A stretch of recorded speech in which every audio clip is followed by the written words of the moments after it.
Don Pío Moa, ¿qué tal está usted? Bueno, pues aquí, como siempre. ¿Ha recibido usted mi libro sobre la hegemonía española? Respuesta corta, no. Joder, voy a tener que abroncar a la editorial. Pero deseando recibirlo, porque como todos los libros que usted escribe, don Pío, pues siempre me gusta aprender, y con usted se aprende un montón. Bueno, pues en fin, ya le llegará. Hoy, en el blog, en Más España y Más Democracia, pues estoy tratando una serie de temas, que algunos son recurrentes, pero que me parecen muy importantes, ¿no? Uno de ellos lo titulo Madrid, sucursal de Gibraltar.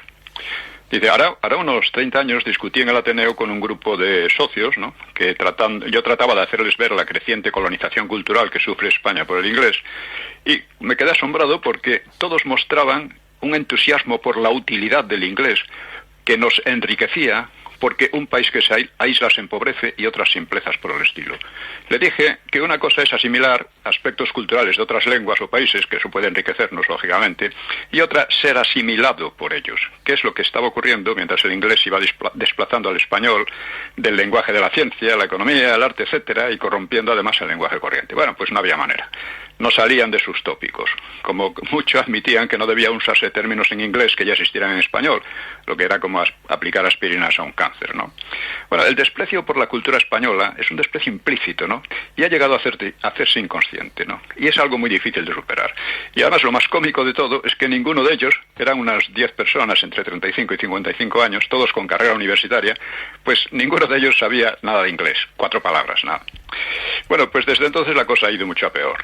Basta pasear por Madrid para percatarse de hasta qué punto la cultura y el idioma propios van siendo desplazados de la vía pública en anuncios, nombres de comercios o bares, incluso en urbanizaciones, etcétera, ¿no? Pero un momento, don Pío, ese argumento se puede invertir. Basta por desplazarse por algunas zonas de Estados Unidos para ver que todos los carteles están en español. No tiene nada que ver, no tiene nada que ver, don ¿Cómo Luis? que no? Es lo mismo. Me está usted usando un argumento endeble. Absolutamente nada que ver. Allí es una herencia española de siglos, porque ha ocupado gran parte del país sobre territorio que habían pertenecido a España, ¿no? Y lógicamente ahí sigue habiendo una inmigración, etcétera, pero en fin, eso no tiene nada que ver con lo que ocurre aquí, ¿eh? Y la música, por ejemplo, se hace sonar en muchos establecimientos siempre useña inglesa. Si uno se fija en los niños, ya se les aplica el lavado de cerebro, que es el desprecio al español desde las edades más tiernas, ¿no? Se ve palabras en los babis y las carteras, frases generalmente tontas en la ropa cuando crecen algo, etcétera. Y lo que pasa en Madrid pasa en cualquier otra ciudad.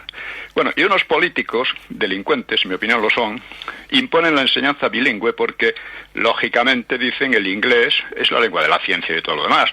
Con lo cual condenan al español a su progresiva relegación como lengua doméstica y de infraculturas. Y recientemente el puyoliño gallego, que promociona el gallego como lengua propia de Galicia y admite el español cordialmente, dice, como lengua ajena, ha dicho que el problema educativo en España consiste en la insuficiencia de la enseñanza del inglés. Y no ha provocado la menor crítica ni réplica.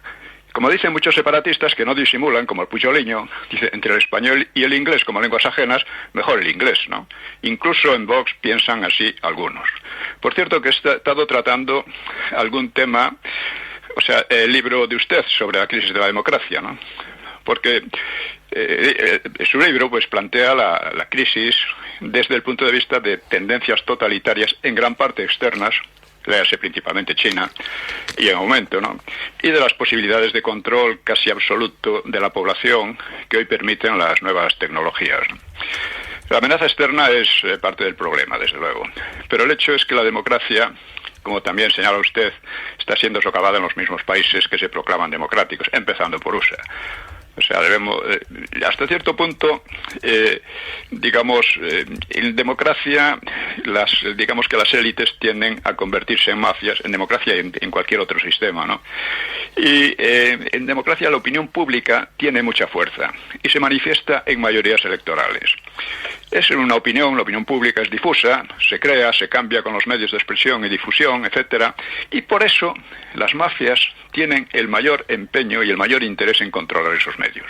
Y uno de los aspectos clave de la crisis actual de la democracia reside precisamente en el enmafiamiento de los medios, que se transforman en la triple M a través de intereses y dinero, ¿no? Bueno, pues esos medios destruyen el espíritu de la libertad y dejan sin voz ni expresión a una gran parte que puede ser mayoritaria de la población. Esto lo hemos visto claramente, por ejemplo, en USA, ¿no?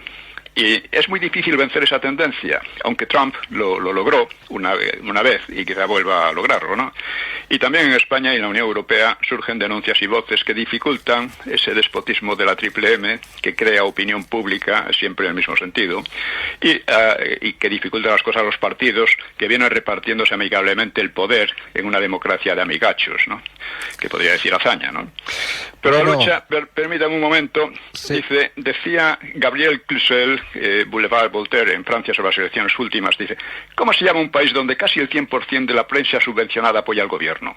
¿Cómo se llama un país en que todos los contribuyentes son forzados a financiar los medios comprometidos al servicio de las élites del poder y de un inmenso partido hegemónico que criminaliza a los opositores? ¿Cómo se llama un país donde la mitad de los ciudadanos no tiene ya confianza en ningún medio de masas? Pues se puede llamar Francia, España, USA y otros.